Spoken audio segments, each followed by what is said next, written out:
Alright, hello everyone, my name is Shep, welcome back to the Butcher's Circus, and today we are going to be playing with what I'm calling the Portugal team. So this is a new team that I've built, and before I get into actually explaining the team, let's actually take a moment for me to appreciate the amount of subscribers I've gotten, the past year. Like, it has been an absolutely wonderful ride, and we just hit 2.5k yesterday, so thank you very much to everyone that subscribed. If you haven't subscribed yet, then I would encourage you to. I would very much appreciate it. But if you just want to watch the videos and not have the notifications, then it's perfectly okay. As long as you're having fun, I'm having fun. So yeah, today I'm playing against Comrade Karma. So they are in the Discord server, and they wanted to play against me. So they're more of a base game person, but they have a team here which is surprisingly good for a base game person, but there's that. So what does the Portugal team actually look like, and why does it look like Crusader, Man-at-Arms, Jester and Vestal? Well, the reasoning behind it is the Man-at-Arms looks eerily similar to a very famous Portuguese person called Luís de Camões, which is essentially the greatest poet of all time, at least in my opinion and the opinion of every single Portuguese person, because they both have an eye patch, they both look rugged like that, and yeah, I don't think that the Man-at-Arms is a poet. I haven't actually read his backstory, but that's whatever. So the Jester is here, kind of as an odd pick for the Portugal team, but the reasoning he's here is kind of just to sing what Camões was able to do, essentially. And then the Vestal and the Crusader are here because we are a very Catholic country, so they're both religious characters. I just felt like they would fit quite well in here. So that said, does the team actually work? Is the team decent? Is the team not very good? Well, it's alright, it has its downsides for sure, just like Portugal, but it also has a lot of positives, just like Portugal. So the Crusader is a very tanky boy, with the Pit Fighter's Helm, the Rate of Execution, and the Block of Light, so this is definitely a stress team, but it's kind of a mix and match between stress and early finale pressure, because having the Jester, we'll get into that in just a second.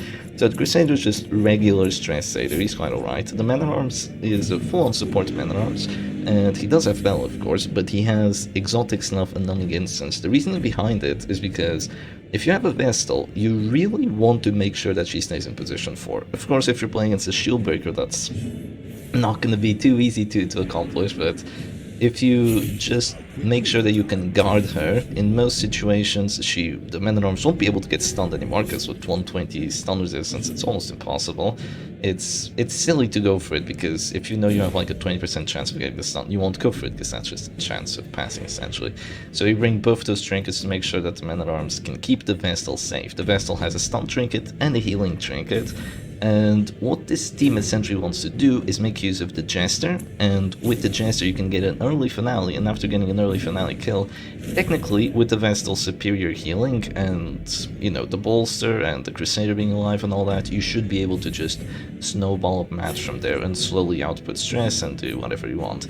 So here, going into the actual match, we actually have solo on the Jester. We have solo with the Reaper Shroud, just to make sure that we can get that early finale kill. Make sure that we're not getting pushed to the back, make sure that we have enough damage. And we have 65 dodge on this Jester, so even if you had a Crusader to stun him, it would be quite difficult to prevent the finale here. Of course, Comrade Karma has a few ways of doing that. One of them is just to guard the Flashbomb at this point with Houndmaster, and then the second one is to go Serpent's Way with the Shieldbreaker to make sure that neither of the frontliners die here. And if you do that, of course, it's going to be quite difficult for my team. So of course, it's not the greatest team at dealing with Flatulence. It does have the Jester to go for it, but that's essentially the only tool it has. The biggest problem with this team is that the Vestal and the Man-at-Arms are two support characters. Like, they don't do any damage. At least the Crusader, even when he's a stunned Crusader, he still does a pretty decent amount of damage. The Vestal doesn't. She's doing like 2 damage. She can't win a match on her own unless the enemy is severely injured at that point. So yeah, she's here definitely to support, and same thing with the Man-at-Arms. He's also here definitely to support. So if they fail at their supporting roles, you're not gonna have a good time. So speaking of having a good time, that Flagellant is not gonna have one, because essentially Comrade Karma here potentially made a misplay by letting that Flagellant stay unguarded and letting him get stunned, and what's gonna happen is I'm gonna be able to get a finale here no matter what. Now the question is, do I want to get a finale off? That is the ultimate question. Do I think I'm going to win after I get a finale?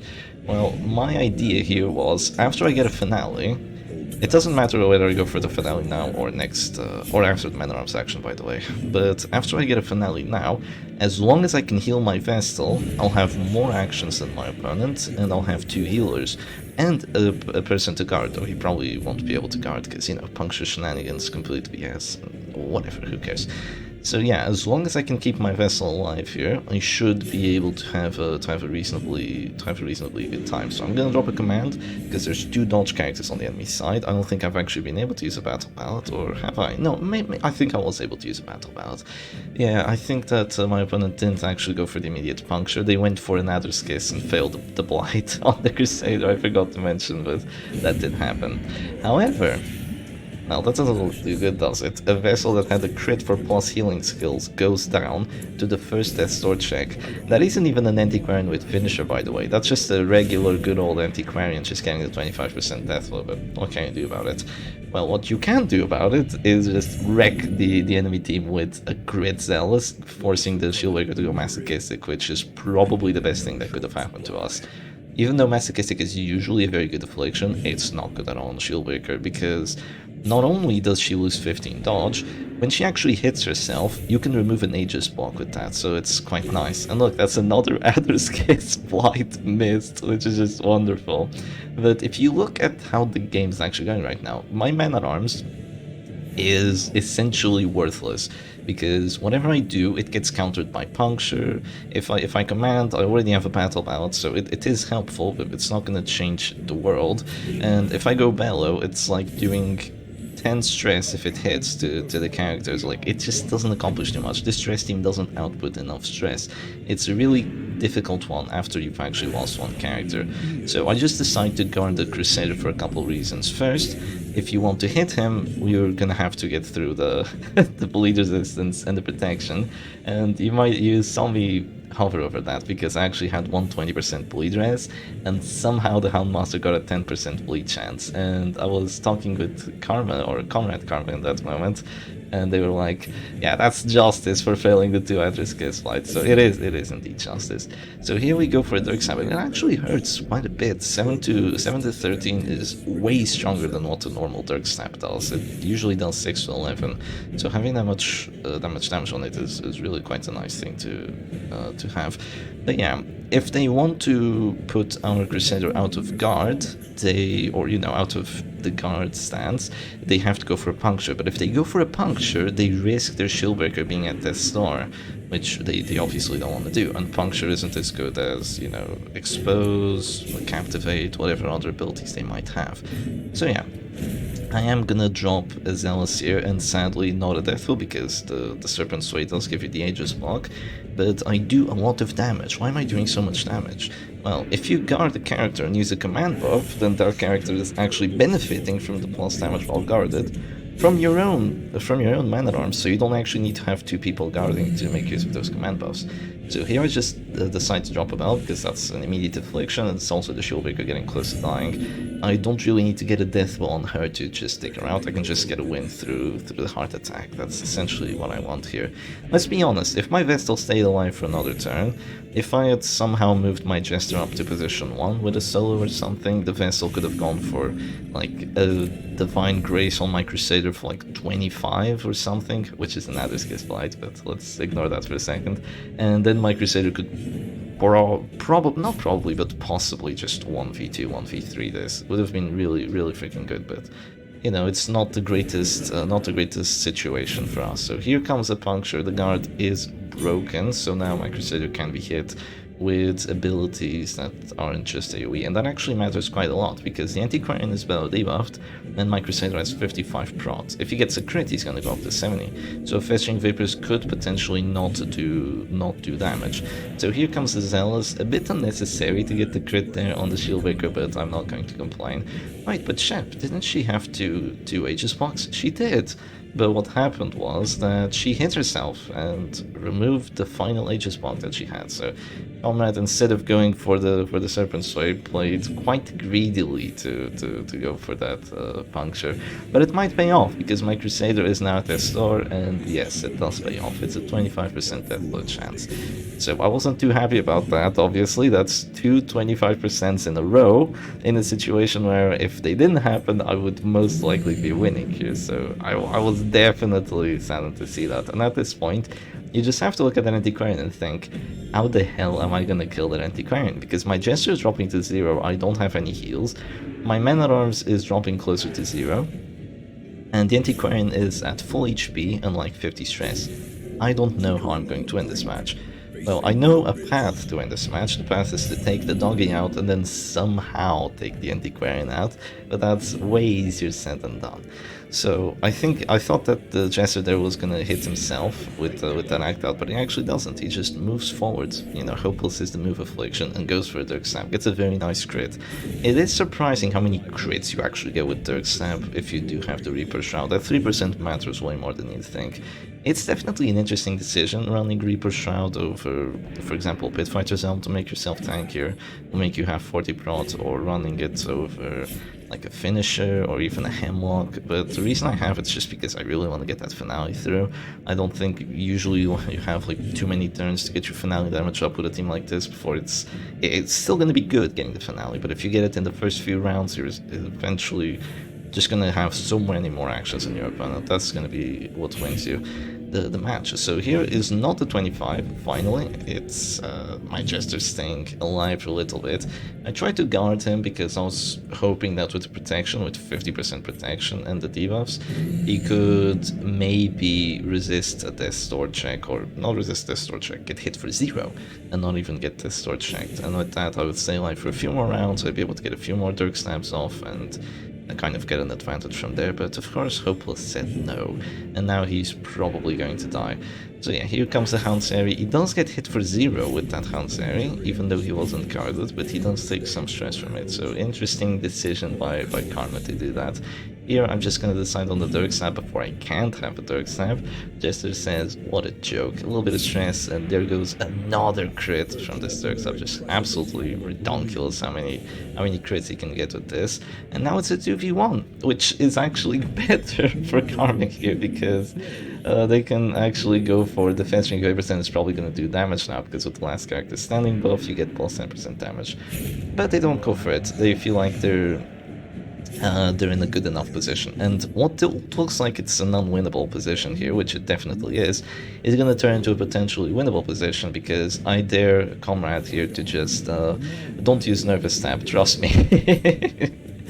And you know, they will comply. They will not use Nervous Stab for this final 1v1, just to make it a little bit more fair, because Nervous Stab is too OP of an ability, right, with that Gold Claw.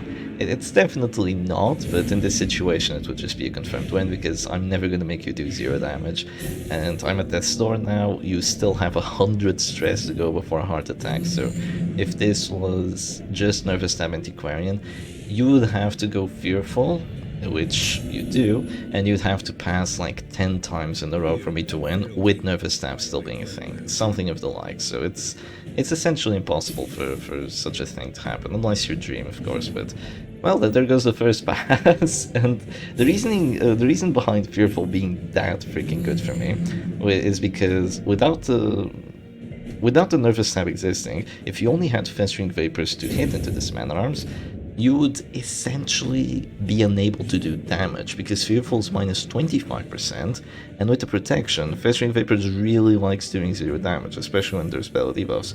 My usual sweet spot is to make her have minus 40% damage, and make me have at least like 40 prot or something of the like. In that situation, she probably already does 0 damage. Probably. Sometimes it just rolls into a Death Door check. It's really... It really doesn't make sense how it works. People that claim they know, oh, now it's gonna hit for 0, now it's gonna hit and do a Death Door check, I need this many debuffs, oh, do you know how much protection you need for it to do 0 damage? Those people are lying. They have no idea how it works. They have no clue. So you can see now I actually had 2 battle debuffs, so I was a lot better off, but she still rolls for the damage. And it's insane because in some situations, like with one battle debuff, sometimes you're gonna see like, how the hell did I do 0 damage there? And in other situations with like 3 battle debuffs and an affliction, and they somehow do 1 point of damage and get the death star on you. It's just unbelievable how the math works on that. Unbelievable and unexplainable, unless you're the Witcher Circus developers, right? So here goes the fast rank papers, and this is going to be a slow match towards getting that heart attack, and a slow match towards slowly getting the fast rank papers to batter my men-at-arms down. And can she do it is the biggest question here. Of course, nervous stab would just be a confirmed win, but we don't talk about that for now. And yeah, she, I believe, has 2 battle debuffs on her at the moment, still doing 0 damage, so that's quite good. And I'm just gonna have to keep spamming Bell here. There's literally nothing else for me to do. If I had Retribution, this is an idea. If instead of playing this team with a very tanky man-at-arms, if you had, for example, like Shield Spike and Insignia of Rank man-at-arms, and with Retribution instead of Bellow, this team would probably be a little bit more dynamic. And you might be wondering, wait, why did the anti-Crane just go take cover? Why can't you hit her? Don't you have an AoE Bellow? Yes, I do. And this is the biggest reason why I always tell people to run Eerie Eye over Insignia of Rank, because they essentially do the same thing. They have 12 accuracy and plus 20% debuff chance. But people just look at Insignia of Rank, it's like, oh, it's plus 3 crit, and on attack crit you give plus accuracy to your team. Yes, but if you only have the Bell as an offensive move, that literally doesn't matter. Now if you have Eerie Eye, it gives you bypass stealth on top. So in these final situations, you're actually going to be able to hit the final character when she's stealthed. And you might be wondering, well, how often does a man-at-arms go against a stealth character, like a Grave Robber Anti-Crane at the end? Basically never, but when it does happen, it would come in really clutch to have that Eerie Eye there. So yeah, the reasoning behind actually going to cover there wasn't to get plus test or resist, because, you know, that's not gonna matter. It's to wait out the Bellow debuffs. It's really smart, because you should make use of all the tools you have, apart from Nervous Stab. We agreed that she wasn't gonna use Nervous Stab. You should make use of all the tools you have, and with that take cover, you can wait out the 3 rounds of the Bellow debuffs, you can wait a few of them out, and then go for Fast Rank Vapors that potentially gets a death blow. So our death blow resist is down to 40%, which means that we have survived 3 Death Store checks already. Wait, 3 or 4? No, 3 Death Store checks already. There's no Act Out, there's no Fearful Pass. Here comes Fast Rank Vapor, somehow does 0 damage. But now I'm gonna go Afflicted. Now it's when things get quite rough. I am gonna go Fearful, which I definitely did not want, because that's a pass chance. He says retreat down, you retreat. You're talking to yourself, you literally can't retreat, you're glued to position 1. Keep in mind I had a 91% hit chance on the Veil, by the way. That's just Exotic Snuff. If I miss one of those battles, I would take Exotic Snuff off immediately. So after you put a character at Death's Door, you get a huge advantage, because if they're at Death's Door, they have permanent minus 25% damage. And with that, with the Affliction, that's minus 50% damage. That's very difficult to counter. So now they're gonna go take cover. They have another take cover to use, and that's definitely quite rough. All you can do here is either pass or go command, so I just go command, of course, because I don't want to miss the 4%, the 4% Bellow. They go for the take cover again, there's nothing I can do apart from using my command once more, and they're essentially going to wait out all my Bellow debuffs. They have waited them out already, and now they're going to have a 60% chance of getting the death blow if they do damage. They could not do damage, or they could do damage, but minus 40%, if you count to minus 50 and the plus 10, minus 40%, that's kind of the sweet spot I like to go for. 2 Bellow debuffs, or it doesn't have to be 2 Bellow debuffs, it can be something similar to 2 Bellow debuffs. So thankfully we do apply it. Keep in mind my Bellow debuff chance was never confirmed. With that 30% debuff chance, not having a trinket is really quite rough, and the Antiquarian passes. So now this would be a confirmed win, somehow, from an Antiquarian, from 50 stress all the way up to where she is right now. But because Comrade was so nice, I end up deciding on a pass here. I was thinking about it. I was telling them, should I do it? Should I pass? They're like, yeah, go for it, man. And yeah, I am going to end up passing just to give the Antiquarian one more chance of going for the kill. Just one more chance. See if she actually gets it. I think Comrade at this point, before the pass happened, was like, I wanted to use my staff, but they ended up not going for it. So Thank you very much. The Man-at-Arms doesn't act out, doesn't matter, and now Bello is almost a confirmed win. I was back to 91% hit chance, but that is going to be the W for the Portugal team. So GG's to Comrade. That was definitely quite a fun match. I think that in 99% of the time you're never going to win a matchup like that with an anti-coin in the back, and oh boy, there's another one. There's another anti-coin in the back. The reason it's so difficult is because all the DOT just applies onto you, and if your vessel is gone, you have no way of countering it. So now we are playing against Nani245. This is another person in the Discord server, and they're playing a Halo comp, but it's a DOT Halo comp with an anti-current in the back. Now let me tell you, I have played this team. I tried playing this team back when the tournaments were deck-based, like, I can't remember when, but probably like early 2022 when we were running like a tournament or two. And when they were deck-based, you'd have to pick 4 teams, and you could only repeat the character twice, so you couldn't have more than 2 Arbalists. But I still wanted more teams that had like a similar setup. I was like, maybe I want to use a Stress Arbalist. Let's see, what alternatives do I have to a Halo comp, and without having to use an Arbalist? And I just thought, what about an anti-Quran? You know, she does DOT, she has regen, she's a pretty decent finisher. She's quite good, right? And it turns out that she sucks. It's a horrible team, do not play it. It loses against stress, it loses against damage. It's not gonna give you a fun time. What it does win against is teams that are a little bit too defensive for their own good. Because the DOT and the match between the Crusader and the Jester, as well as the disruption of the Bounty Hunter, are quite difficult to deal with, but most of the time it's not a good team. So here I do get pulled to position 1, so I'm not going to be able to use my Battle Belt, but it's not the end of the world. I can just drop a command and still have accuracy and have crit on top. So I just drop a Dirk Stab, I get a very nice hit onto that Bounty Hunter, and then I go for Zealous, get another very nice hit onto that Bounty Hunter, and now he's not quite in finale range, but he's getting close. So here comes a stunning blow onto my Jester. You might be wondering, Shep, why didn't you just go for a stun onto the enemy Jester immediately and prevent Battle Belt from ever happening? Well, for starters, it's not a guaranteed chance. I don't like to go for chances that aren't guaranteed.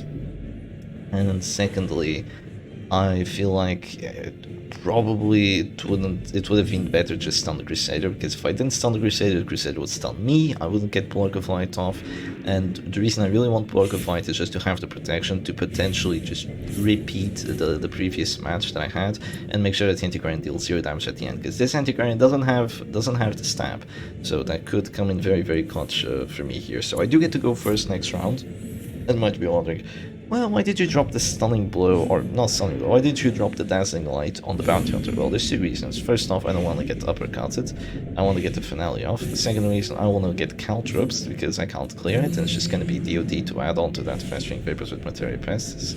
And third reason, I needed just a little bit more damage, just a touch, to make sure that my finale was a confirmed takedown here against that Bounty Hunter. And of course, without the Bounty Hunter, there are no more confirmed death blows, so you could see I had 10 to 18. With one finale buff, you normally have 9 to 16, but the Reaper Shroud, it goes up to 10 to 18, so very good for you to just know those values by heart. So here comes the Harvest with the Blood Red Coin, and with the Hammock. You can see my team is just crumbling, like completely crumbling immediately.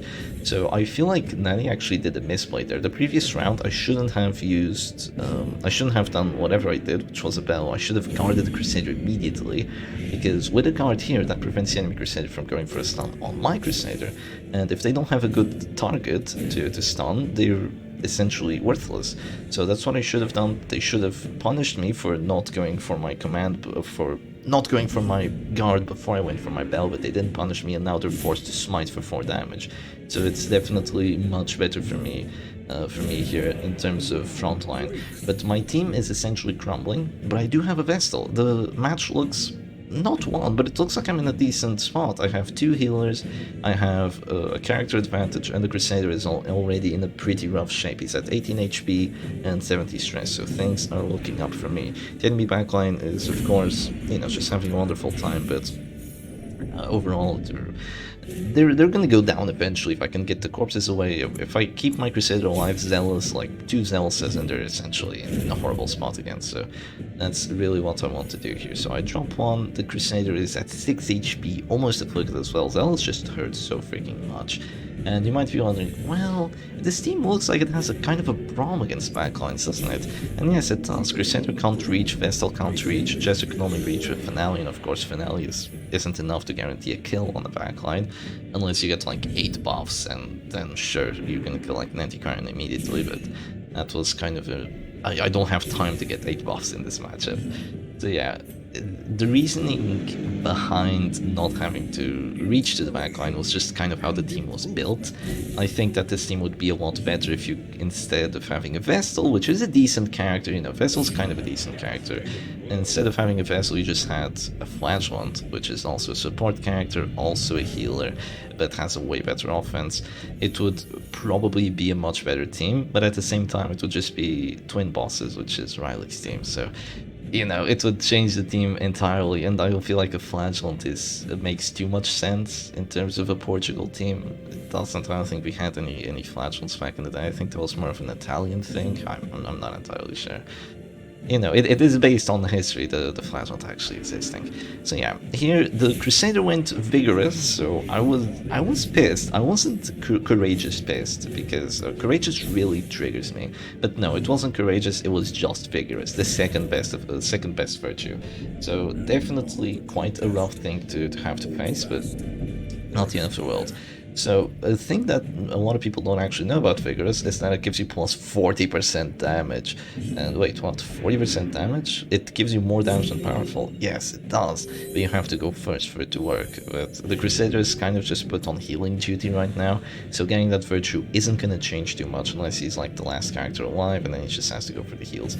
So here I'm kind of in a position where in chess they call it like Zugzwang or something of the likes. That position I'm in is the fact that the Jester is dazed. I hate dazes so much, and because he's dazed, I can't click him and not have a character at death's door. I have to click the man-at-arms here and just pray that the Festering Vapors doesn't kill me, because I have 80 prots. So once again, like, how much prot do you need? Like 80 prot, surely Festering Vapors won't do damage. No, you need a debuff. And yeah, you can see that even with 70 prot on the Crusader, or maybe even more, yeah, with 80 prot on the Crusader, 80 prot on the Vestal, they still did damage. And you might be wondering, well, why didn't you just click the Vestal and go for a heal? Because then I would have 2 characters at death's door by the start of next round, and Festering Vapors would have been a double death blow. That would have been atrocious. And the Jester's, if I went for a heal, the Jester's also gonna drop a Finale, which is a confirmed kill, which is even worse for me.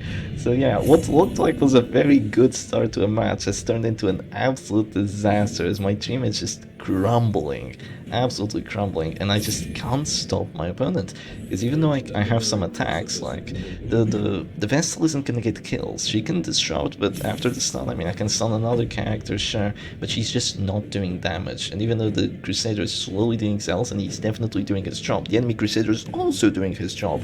And with my Jester being dazed, it's just terrible. So here the Crusader actually heals himself, so now he just thinks like, I don't have to go for Finale anymore, I'm just winning.